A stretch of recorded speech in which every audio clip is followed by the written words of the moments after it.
is an inward-focused eye.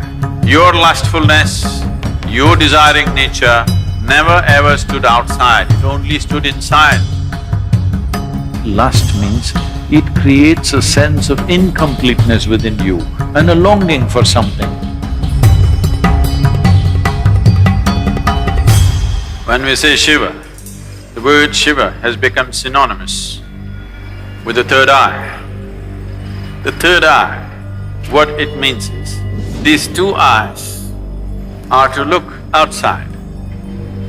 These two eyes are capable of showing you the physicality of the existence. These two eyes can only perceive that which is physical. The third eye is an inward-focused eye. It's not going to open up upon your forehead. The third eye is an inward-looking eye. But you have heard stories, Shiva opened his eyes and he burnt Kama.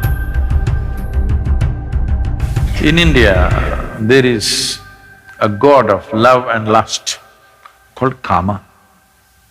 Kama means lust, which you don't like to face it head-on, so you make it love.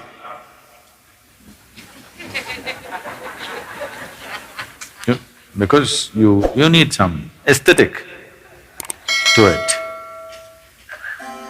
So, he hides behind a tree and shoots an arrow at Shiva's heart. Tuck, it hits him and Shiva gets a little disturbed.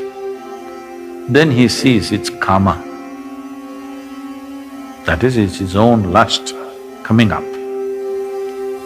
Then he opened up his third eye, a fiery eye, and burnt Kama. He was hiding behind a tree, but he was burnt into ashes. Then Shiva took the ashes of this burnt Kama and smeared himself. That I have put these things to rest for good. That is the general story told to the people. But you tell me, your lust arises within you or behind the tree? No, you may go behind the tree, that's another matter.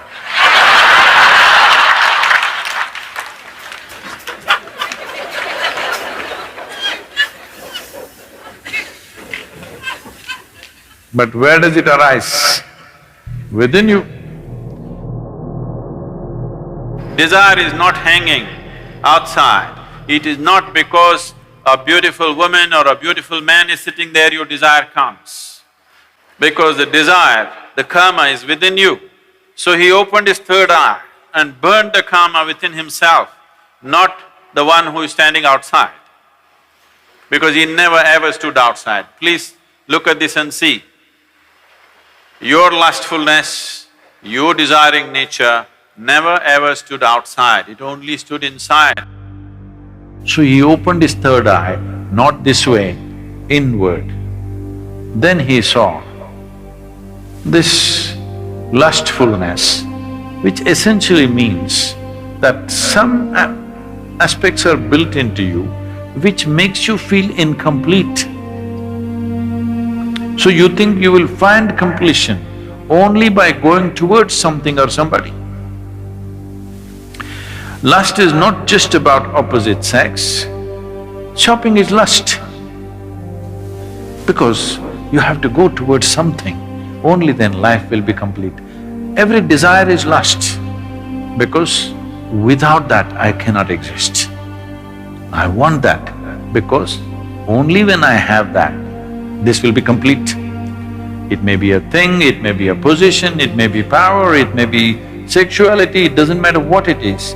Essentially, lust means it creates a sense of incompleteness within you and a longing for something that it makes you feel if you don't have that, you are not complete. So he decides to burn the karma within himself. He burned the karma and then instead of sweat, ash oozed out of the pores of his body. This is the yogic story. The common story told to the public is he was hiding behind the tree and he burnt him, opened his eyes and burnt him, and then he took that ash and smeared himself.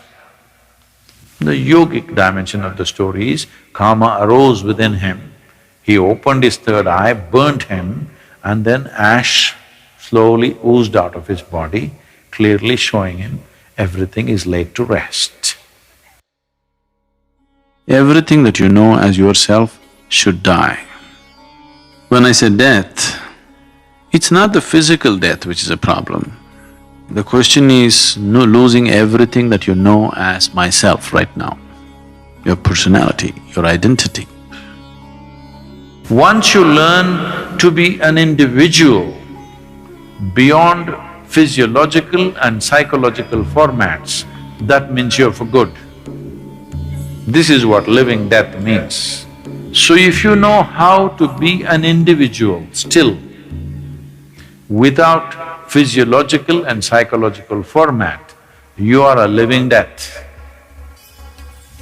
If you are a living death, you are eternal in your existence. It is time that you become living death so that you live eternally.